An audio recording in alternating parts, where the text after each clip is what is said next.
জুমার দিনে মুয়াজ্জিনের কণ্ঠে যখন ভেসে আসবে হাইয়া আলাস সালাহ,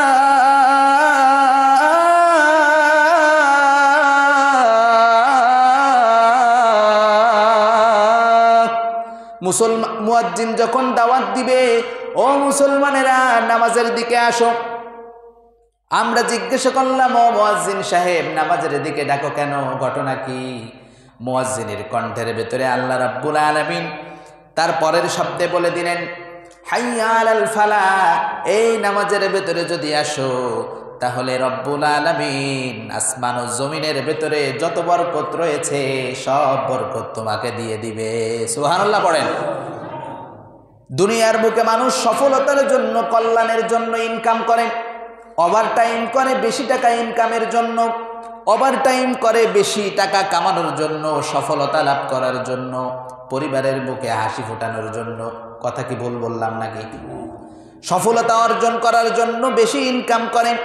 আল্লাহ রাব্বুল আলামিন বললেন সফলতা যদি পেতে চাও তাহলে নামাজের ডাকে সাড়া দাও। মুয়াজ্জিন যখন হাইয়া আলাস সালাহ বলে ডাক দিল, মুসলমান যে ব্যক্তি হয় সেই ব্যক্তি কখনো নিজের কাজে ব্যস্ত থাকতে পারে না। যখনই মুয়াজ্জিনের কণ্ঠের ধ্বনি হাইয়া আলাস সালাহ তার কানের সঙ্গে যে বাড়ি খায়, সেই মুহূর্তে মুসলমান উত্তেজিত হয়ে ওঠে, কখন আমি মসজিদে গিয়ে আল্লাহর দরবারে সেজদা দেব। সুবহানাল্লাহ পড়ে। অথচ আজকের মুসলমান হাইয়া আলাস সালাহ তো দূরের কথা, আজান শেষ হয়ে জামাত শেষ হয়ে যায়, কিন্তু মুসলমানের কোনো খোঁজ নাই। আমার প্রিয় ভাইরা, আল্লাহ রাব্বুল আলামিন বললেন ইযা নুদিয়া লিস-সালাহ, ও মুসলমান কান খুলে শুনে রাখো, ইযা নুদিয়া লিস-সালাহ, যখন নামাজের জন্য আমার হুকুমে মুয়াজ্জিন তোমাদেরকে ডাক দেয়, বিয়াউমিল জুমআ, কোন দিন? জুমার দিন। কোন দিন? ঘুমাই গেছেন নাকি ভাই? কোন দিন?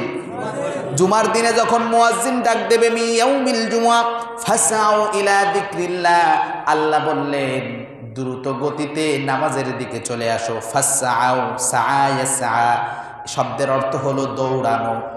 আল্লাহ বললেন দ্রুত গতিতে নামাজের দিকে চলে আসো। কিভাবে দ্রুত গতিতে আসবে এটাও আল্লাহ রাব্বুল আলামিন বলে দিলেন, বান্দারে তোমরা দুনিয়ার বুকে চলাচল করতে গিয়ে অনেক এক্সকিউজ দেখাবা, অনেক কারণ তোমরা দেখাবা। আল্লাহ ভ্যান চালাইছি এজন্য নামাজে আসতে পারি নাই, অনেক কারণ ছিল, দোকানে অনেক কাস্টমার ছিল, আগে আগে যদি চলে আসি কাস্টমারগুলো ফিরে যাবে, আমি বেচতে পারবো না, অনেক কারণ তোমরা দেখাবা।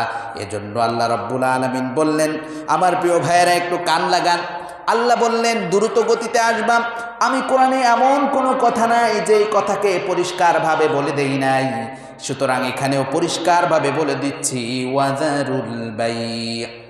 তৎকালীন সময়ের আরবের লোকেরা নিজেদের পরিবারের মুখে হাসি ফুটাতো, নিজেদের পরিবারের মুখে খাবার তুলে দিত ব্যবসা বাণিজ্যের মাধ্যমে। এজন্য আল্লাহ পাক রব্বুল আলামিন বললেন, আমি জানি বর্তমান সময়ে তোমাদের সব থেকে গুরুত্বপূর্ণ জিনিস হলো ব্যবসা, কেননা ব্যবসা যদি না করো তাহলে পরিবারের মুখে খাবার তুলে দিতে পারবা না। ব্যবসা যদি না করো পরিবারের মুখে তোমরা খাবার তুলে দিতে পারবা না। এটা আল্লাহ রাব্বুল আলামিন জানেন কি জানেন না? আরো জোরে বলা লাগবে। আল্লাহ রাব্বুল আলামিন জানেন যে ওরা ব্যবসা না করলে পরিবারের মুখে খাবার তুলে দিতে পারবে না। অথচ আল্লাহ রাব্বুল আলামিন তৎকালীন সময়ে একমাত্র রিজিকের অবলম্বন ব্যবসা হওয়া সত্ত্বেও আল্লাহ বললেন ওয়াজারুল বাই', কেনা বেচাকে স্টপ করে দাও, কেনা বেচাকে স্টপ করে দাও, ওখানে স্টপ করে দাও। আজান যখন শুনবা কেনা বেচা ওখানে স্টপ। সাহাবা আজমাইনগণ আমাদের জন্য এতটা আদর্শ কেন? বিশ্ব নবীজি যখন তাদের সামনে আয়াত তেলাওয়াত করলেন, ইয়া আইয়ুহাল্লাযীনা আমানু ইযা নুদিয়া লিস-সালাতি মিন ইয়াউমিল জুমআতি ফাসআউ ইলা যিকরিল্লাহ ওয়া যারুল বাই'। এই আয়াত আমিও আপনাদের সামনে তেলাওয়াত করলাম। বিশ্ব নবীজির কাছে যখন জিবরিল আমিন আলাইহিস সালাতু ওয়াস সালাম যখন আয়াতকে নিয়ে নাজিল হয়ে গেলেন, আয়াত নিয়ে অবতরণ করলেন, তখন বিশ্ব নবীজি তার সাহাবাদেরকে পড়ে শোনালেন, আল্লাহর ঘোষণা, নতুন একটা ঘোষণা আসছে। ও আমার সাহাবীরা, ইমানদার বলে দুনিয়ার বুকে যারা নিজেদেরকে দাবি করো, যখন নামাজের আজান হয়ে যাবে সাথে সাথে মসজিদে আসা লাগবে। কথা কার? আরো জোরে বলা লাগবে। আল্লাহ রাব্বুল আলামিন বলেছেন, যখনই এই কথা সাহাবা আজমাইনগণ শুনেছেন, এমনও দৃষ্টান্ত ঘটেছে রাসূল সাল্লাল্লাহু আলাইহি ওয়াসাল্লামে আয়াত বর্ণনা করার পরে সাহাবা আজমাইনগণ রাসূলের কথাগুলো এমনভাবে আঁকড়ে ধরতেন, দাঁত দিয়ে কামড়ে ধরার মতো আঁকড়ে ধরতেন, একটা কথাও তারা ছুটে যেতে দিতেন না। শুধু শুধু তারা জান্নাতের সার্টিফিকেট দুনিয়া থেকে পেয়েছে এমনটা না। চেহারা বেশি সুন্দর ছিল নাকি? চেহারা বেশি সুন্দর ছিল। হযরতে বেলাল মদিনার বুকে এমন একজন সাহাবী, হাবশী গোলাম। আফ্রিকার লোকদের দেখছেন ভাই, অন্ধকারের ভিতরে দাঁড়ায় দিলে দাঁত কটা দেখা যাবে, শুধু চেহারা দেখা যায় না। আহারে, হযরতে বেলাল কালো মানুষ, কিন্তু আল্লাহ রাব্বুল আলামিন অন্তরটা করে দিয়েছিলেন দুধের মতো সাদা। ওই কালো মানুষটাও আল্লাহর কাছে এত প্রিয়। বেলাল যখন আজান, বেলালকে একদিন মুয়াজ্জিন হিসেবে অনেকে হিংসা করলো।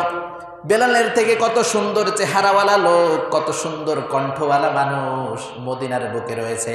রাসূলের কাছে আবেদন করলো, গো নবীজি, বেলালের থেকে সুন্দর কণ্ঠওয়ালা লোক আছে, চেহারাওয়ালা লোক আছে, আমাদের দাবি হলো তাকে মুয়াজ্জিন নিয়োগ করা হোক মসজিদে নববীর। বেলালকে ওই দিনের জন্য রুখসাত দিয়ে যখন ওই অন্য একজন সাহাবী যখন ফজরের আজান দিল,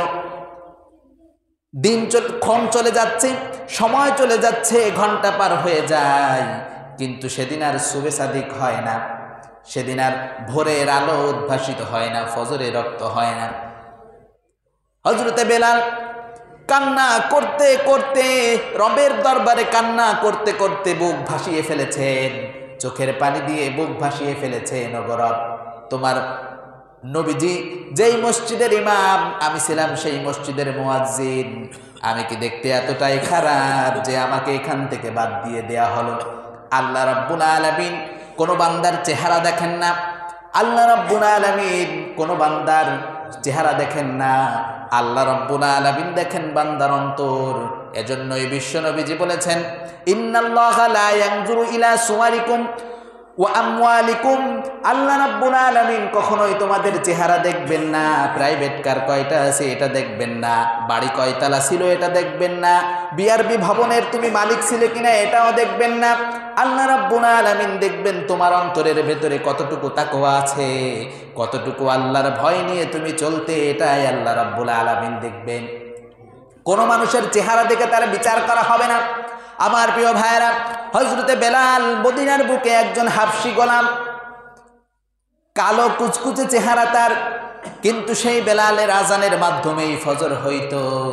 আল্লাহর কাছে হযরতে বেলাল এতটাই গুরুত্বপূর্ণ, এতটাই কবুল মঞ্জুর হয়েছিলেন, যেদিন বেলাল আজান দেয় নাই, আল্লাহ রাব্বুল আলামিন ওই দিন ফজরের নামাজের ওয়াক্ত পর্যন্ত দেন নাই। সুবহানাল্লাহ পড়ে।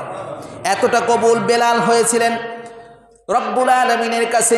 বেলাল কান্না করে, ওইদিকে অন্য সাহাবীর আজান হয়ে গিয়েছে, সবাই মসজিদে এসে বসে থাকে, কিন্তু ফজরের রক্ত হয় না, ফজরের সময় হয় না। ফজরের সময় দেখবেন আপনার হালকা একটা আভা, দিনের একটা আভা ভেসে ওঠে, কিন্তু ওই সময় কোনো দিনের পূর্বাভাস পর্যন্ত নাই, গভীর রাত এমন অবস্থা। পরক্ষণে এমন একটা সময় হয়ে গেল, আল্লাহ রাব্বুল আলামিন জিবরাইল আমিন আলাইহিস সালাতু ওয়াস সালামকে নবীজির কাছে পাঠিয়ে দিলেন। নবীজির কাছে এসে বললেন, ওগো নবীজি, আজকে কি মসজিদে নববীতে আজান হয় নাই? নবীজি বললেন, অবশ্যই মসজিদে নববীতে তো আজান হয়েছে। জিবরাইল আমিন আলাইহিস সালাতু ওয়াস সালাম বললেন, কেমন আজান হলো? ওগো নবীজি, কেমন আজান হলো? আপনার বেলাল যখন আজান দিত, ওই বেলালের আজান সরাসরি আল্লাহর আরশে আজিম পর্যন্ত পৌঁছায় যেত। সুবহানাল্লাহ পড়ে। বেলালের আজান সরাসরি আল্লাহ রাব্বুল আলামিনের আরশে আজিম পর্যন্ত পৌঁছায় যাইত, কিন্তু আজকে কেমন আজান হইল, আল্লাহর আরশ পর্যন্ত তো পৌঁছায় নাই। মূলত আমি আপনাদেরকে বলতে চাই, বেলালের কণ্ঠ কি অত বেশি জোর নাকি যে এখান থেকে 2-4 মাইল পর্যন্ত শোনা যায়? শোনা যায় না। মূল কথা হলো আল্লাহর কবুলিয়াত। মূল কথা কি? আল্লাহ রাব্বুল আলামিন যদি কবুল করে নেন, একটা ঘোষণা আপনি দিলে পুরো পৃথিবী পর্যন্ত জানতে পারে কি পারে না? উদাহরণ যদি চান, সচক্ষে উদাহরণ এখনই আমি দিতে পারবো। আপনারা গত কয়েক বছর আগের ঘটনা। ভারতের একটা মেয়ে, নাম তার মুস্কান। এই মেয়েটাকে কি চিনেন নাকি? এই মেয়েটা নাম তার মুস্কান। ভারতে হিন্দু অধ্যুষিত দেশ, কলেজে যাচ্ছিল। ওদের স্লোগান হলো জয় শ্রীরাম, কিন্তু মুসলমানের একটা জাতীয় স্লোগান আছে, নাম কি? লিল্লাহি তাকবীর। মুসলমান কখনো বেড়ালের বাচ্চার মতো বসে থাকে না। মুসলমান গোড়া থেকেই হলো সিংহের জাত, রাজার জাত। কিসের জাত? রাজার জাত। কিন্তু আজকে মূলত মুসলমান ইমানকে ছেড়ে দিয়েছে, এই জন্যই মুসলমান রাজার জাত হওয়া সত্ত্বেও চাকরের মতো মানুষের বাসায় থাকে। রাজার জাত হওয়া সত্ত্বেও আমেরিকার কাছে মাইর খায়। রাজার জাত হওয়া সত্ত্বেও ইহুদি যারা একদম সংখ্যালঘু পৃথিবীর বুকে, অল্প কিছু ইহুদির কাছে মুসলমানরা আজকে মাইর খায়, শুধু ইমানকে মজবুতভাবে না ধরার কারণে। আমার প্রিয় ভাইয়েরা, যে কথাটি বলতেছিলাম, ভারতের মুস্কান, ওই মেয়েটা জানতো না যে সে কী করবে। তার সামনে যখন জয় শ্রীরাম ধ্বনি যখন হিন্দু ছেলেপেলেরা দিয়েছে, তার সাথে অন্য কোনো স্যারও নাই, কোনো ম্যাডামও নাই, কেউ নাই। মেয়েটা একা একা আসতেছিল। ওর কাছে কেন জানি না মনে হয়েছে হিন্দুদের ওই স্লোগানের থেকে আমি হলাম মুসলমান, আমি হলাম হযরত ওমরের উত্তরসূরি, মুহাম্মদুর রাসূলুল্লাহ সাল্লাল্লাহু আলাইহি ওয়াসাল্লাম আমাদের নেতা, আমাদেরকে তাকবীর শিখিয়েছেন। আমার আল্লাহ হলেন বড়, ওই রামটাম কিছু বুঝি না। ওই হিন্দু শত শত যুবকের সামনে ওই মেয়েটা অন্তর থেকে শুধু 3 বার আল্লাহু আকবার, আল্লাহু আকবার, আল্লাহু আকবারের স্লোগান দিতে দেরি আছে। ওই মেয়েটাকে সারা বিশ্বের বুকে পরিচিত করতে আল্লাহ দেরি করে নাই। ওই আল্লাহু আকবারের স্লোগানটা মুহূর্তের ভেতরে আল্লাহ রাব্বুল আলামিন পুরো বিশ্বব্যাপী ভাইরাল করেছেন। সুবহানাল্লাহ পড়ে। অথচ মুস্কানের গলায় কি অত জোর ছিল নাকি যে পৃথিবীর এক প্রান্ত থেকে বলবে অপর প্রান্তে চলে যাবে? অত জোর কি ছিল ওর গলায়? কিন্তু আল্লাহ রাব্বুল আলামিন ওর অন্তর থেকে ডাকতে এমনভাবে কবুল করেছেন, সবার সামনে আল্লাহু আকবারের স্লোগানটা অন্তর থেকে তার দিলে যখন নাড়া দিয়েছে, আল্লাহর আরশ পর্যন্ত খুশি হয়ে গিয়েছে। সুবহানাল্লাহ। আল্লাহর আরশ খুশি হয়ে যাওয়ার কারণে আল্লাহ রাব্বুল আলামিন ওই 3টা তাকবীরের বিনিময়ে শুধু মুসলিম বিশ্বে নয়, সারা বিশ্বের বুকে মুস্কানকে পরিচিত করে দিয়েছে। এভাবে হযরত বেলাল রাদিয়াল্লাহু তাআলা আনহু মদিনার বুকে একজন কালো সাহাবী হওয়া সত্ত্বেও আল্লাহ রাব্বুল আলামিন তাকে কবুল করে নিয়েছিলেন। বেলালের আযান যতক্ষণ না হয়েছে ততক্ষণ আল্লাহ ওই দিনে ফজর ঘটান নাই। সুবহানাল্লাহ পড়ে। এমন হয়েছে বিশ্ব নবীজি যেদিন মেরাজে গেলেন, জান্নাতে যখন তাকে দেখানো হচ্ছিল, ও রাসূল এটা জান্নাত, এটা জাহান্নাম। মুহাম্মদ সাল্লাল্লাহু আলাইহি ওয়াসাল্লামকে যখন জান্নাতের নাজ নেয়ামত দেখানো হচ্ছিল, সেই সময়ে মুহাম্মদ সাল্লাল্লাহু আলাইহি ওয়াসাল্লাম একটা পায়ের আওয়াজ শুনতে পান এবং বুঝতে পেরেছেন এটা কোনো সাধারণের পায়ের আওয়াজ নাই, এটা হলো আমার বেলাল, তার পায়ের আওয়াজ। সুবহানাল্লাহ। আল্লাহ রাব্বুল আলামিন তার প্রিয় হাবিব সাল্লাল্লাহু আলাইহি ওয়াসাল্লাম যখন মেরাজের রাত্রিতে গিয়েছিলেন, তখনও জান্নাতে বসে বেলালের পায়ের আওয়াজ শুনেছিলেন। বেলালকে এসে বলেছেন, ও বেলাল, তুমি কি এমন আমল করো যে আমলের কারণে জান্নাতে তোমার পায়ের আওয়াজ শুনলাম? বেলাল বলে, না না, আমি তেমন কোনো আমল করি না গো নবী, তবে হ্যাঁ আমি এতটুকু করি, সবসময় অজু অবস্থায় থাকার চেষ্টা করি, আর অজু করলেই 2 রাকাত নামাজ আল্লাহ সন্তুষ্টির জন্য আদায় করে নি। পড়েন সুবহানাল্লাহ। বেলালকে এমনভাবে কবুল করেছিলেন।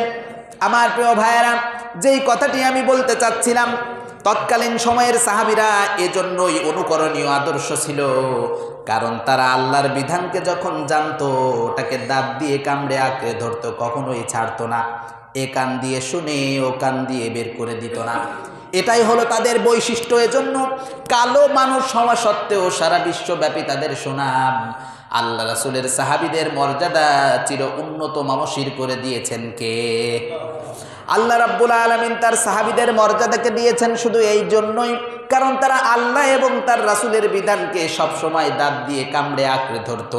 আমার প্রিয় ভাইয়েরা, আল্লাহ রাব্বুল আলামিন তার প্রিয় হাবিব সাল্লাল্লাহু আলাইহি ওয়াসাল্লাম যখন এই আয়াতটা নাজিল হলো আর সাহাবীদের কাছে যখন তিনি শোনালেন, ইয়া আইয়ুহাল্লাযীনা আমানু ইযা নুদিয়া লিস-সালাতি মিন ইয়াউমিল জুমুআ ফাসআউ ইলা যিকরিল্লাহি ওয়া যারুল البيع فاسعوا إلى ذكر الله وذروا البيع ذلكم خير لكم إن كنتم تعلمون আল্লাহর প্রিয় হাবিব সাল্লাল্লাহু আলাইহি ওয়াসাল্লাম যখনই আল্লাহর প্রিয় হাবিব সাল্লাল্লাহু আলাইহি ওয়াসাল্লাম বললেন, এই আয়াতটা যখন নাজিল হয়ে গেল, ঠিক সেই মুহূর্তে এই আয়াতটা যখন নাজিল হয়ে গেল, ঠিক সেই মুহূর্তে সাহাবা আজমাইনগণ এমনভাবে আঁকড়ে ধরেছিলেন, সাহাবা আজমাইনগণ এমনভাবে আয়াতকে আঁকড়ে ধরেছিলেন, তারা কুঠার নিয়ে গেছে, গাছ কাটার জন্য কুঠার নিয়ে তারা গিয়েছে, গাছ কাটার জন্য কুঠার নিয়ে তারা গিয়েছে। তখনই ওই রাসূল সাল্লাল্লাহু আলাইহি ওয়াসাল্লামের মুখ নিঃসৃত বাণী, আল্লাহর কোরআনের আয়াত তাদের সামনে ভেসে উঠেছে, ফাসাউ ইলা যিকরিল্লাহ, দ্রুত গতিতে নামাজের জন্য যাইতে হবে। কুঠার দিয়ে গাছ কাটার জন্য এইভাবে মাথার উপরে করছে, কুঠার পিছন দিক দিয়ে ফেলে দিয়ে দ্রুত গতিতে তারা নামাজে চলে আসছে। সুবহানাল্লাহ পড়ে। আমার প্রিয় ভাইরা, এজন্যই আজকে সাহাবা আজমাইনগণ এত অনুসরণীয় এবং অনুকরণীয়, এছাড়া আর কোনো কারণ নাই। এই এক আয়াত কতদিন যে ফজরের উপরে আমার মুসল্লিদেরকে বললাম, কিন্তু একদিনও জুমার দিন আগে আগে আসাবার জন্য তাদেরকে অনুরোধ করেও পারলাম না। এজন্যই আমি আজকে জুমার দিন কোরআনুল কারীমের সূরা জুমা থেকে আয়াতটি তেলাওয়াত করার চেষ্টা করলাম। আর ভাবলাম যদি আয়াতের তাফসীরটুকু করি, অন্তত মাইকের আওয়াজ যদি তাদের কানের ভেতরে যায়, হয়তো আল্লাহ রাব্বুল আলামিন কোরআনুল কারীমের এই দার্সের ওসিলায়, কোরআনুল কারীমের এই তাফসীরের ওসিলায় তাদের অন্তরের ভেতরে হেদায়েত ঢেলে দিতে পারেন। পারেন কিনা? পারেন? পারেন। আমার প্রিয় ভাইয়েরা, যে কথাটি বলছিলাম, সাহাবা আজমাইনগণ যেভাবে সম্মানিত হয়েছেন, আপনারা চাইলেও পারেন, আমরা চাইলেও পারি। শুধুমাত্র আল্লাহর কোরআনকে এবং আল্লাহর রাসূল সাল্লাল্লাহু আলাইহি সাল্লামের আদর্শকে আঁকড়ে ধরতে হবে, এছাড়া আর কোনো কিছু করার দরকার নেই। এই দুটো জিনিস যদি আঁকড়ে ধরতে পারেন, আল্লাহর রাসূল সাল্লাল্লাহু আলাইহি সাল্লাম বিদায় হজের ভাষণে একটা কথা বলে গিয়েছিলেন। আল্লাহর রাসূল সাল্লাল্লাহু আলাইহি সাল্লাম বলেছিলেন, লান তাদিল্লু মা তামাসসাকতুম বিহিমা কিতাবাল্লাহ ওয়া সুন্নাতু রাসূলিহি, কখনোই তোমরা পথভ্রষ্ট হবে না। মা তামাসসাকতুম বিহিমা, দুটো জিনিস তোমাদের কাছে রেখে যাচ্ছি, এই দুটো জিনিসকে যদি তোমরা দাঁত দিয়ে কামড়ে আঁকড়ে ধরার মতো আঁকড়ে ধরতে পারো, আমি রাসূল কথা দিয়ে যাচ্ছি, তোমরা কখনোই পথভ্রষ্ট হবে না। জান্নাত দিয়ে দেবে কে? আরো জোরে বলেন। আল্লাহ রাব্বুল আলামিন জান্নাত দিবেন। আমার প্রিয় ভাইরা, সেটা হলো, একটা হলো আল্লাহর কোরআন কিতাবুল্লাহ এবং সুন্নতি রাসূলিহি, আর রাসূল সাল্লাল্লাহু আলাইহি সাল্লামের জীবন আদর্শ। রাসূলের হাদিসকে যদি আমরা আঁকড়ে ধরতে পারি, তাহলে আল্লাহর রাসূল কি বলেছেন? কখনোই পথভ্রষ্ট হব না। অথচ আল্লাহর কোরআন দিয়ে ডাকতেছি। আমি কি নিজের ইচ্ছায় বলছি, ভাই তাড়াতাড়ি জুমার নামাজে আসেন আসেন আসেন, বাসালারে যেরকম ভাবে ডাকে, কেউ আসেন নাকি, আসেন, ওঠেন ওঠেন ওঠেন, এরকম ডাকছি? ডাকি নাই। কোরআনের আয়াতকে সামনে নিয়ে, সূরা উল্লেখ করে, আয়াত উল্লেখ করে, আল্লাহর কথা বলে, সাহাবীদের উদাহরণ দিয়ে বললাম। এরপরে হেদায়েত হলো কার কাছে? আল্লাহর কাছে। মনে করবেন এতগুলো শোনার পরেও যারা মসজিদে আসতে পারছি, আল্লাহ তাআলা ওদেরকে হেদায়েতের জন্য কবুল করছে। কিন্তু এত কিছু শোনার পরেও যারা মসজিদে আসতে পারি না, অনেক কাজ বেঁধে যায়, অনেক বড় ব্যবসা, আমার সময়ই দিতে পারতেছি না, বুঝবেন যে ওর হেদায়েত আপাতত আসে নাই। আমার প্রিয় ভাইয়েরা, সহজ কথা, আল্লাহ বললেন যালিকুম খায়রুল লাকুম ইন কুনতুম তা'লামুন, এই নির্দেশ যদি তোমরা মানতে পারো, এই ওয়াজ যদি তোমরা মানতে পারো, এই ওয়াজ করছে কে? আরো জোরে বলেন। এই ওয়াজ যদি তোমরা মানতে পারো, ইন কুনতুম তা'লামুন যালিকুম খায়রুল লাকুম, এটা তোমাদের জন্য কল্যাণকর। পৃথিবীর ভিতরে যত কল্যাণ আছে, সব কল্যাণ কিসের ভিতরে? নামাজের ভিতরে। কিসের ভিতরে? নামাজের ভিতরে। আমার প্রিয় ভাইরা, এরপরে আল্লাহ রাব্বুল আলামিন বললেন, فَإِذَا قُضِيَتِ الصَّلَاةُ فَانْتَشِرُوا فِي الْأَرْضِ وَابْتَغُوا مِنْ فَضْلِ اللَّهِ। নামাজ যখন শেষ হয়ে যাবে, নামাজ যখন শেষ হয়ে যাবে, ফান্তাশিরু ফিল আরদ, আমি তোমাদেরকে বলি না সারাদিন মসজিদের ভেতরে বসে থাকো, নামাজের সময় যখন হয়ে যায় কেনা বেচা স্টপ করে দিয়ে মসজিদে চলে আসো। আবার নামাজ যখন শেষ হয়ে যায়, ফান্তাশিরু ফিল আরদ, জমিনের বুকে ছড়িয়ে ছিটিয়ে পড়ো। যারা ভ্যান চালাও, ভ্যান নিয়ে বের হয়ে পড়ো। কৃষিকাজ যারা করো, কৃষিকাজের জন্য বের হয়ে পড়ো।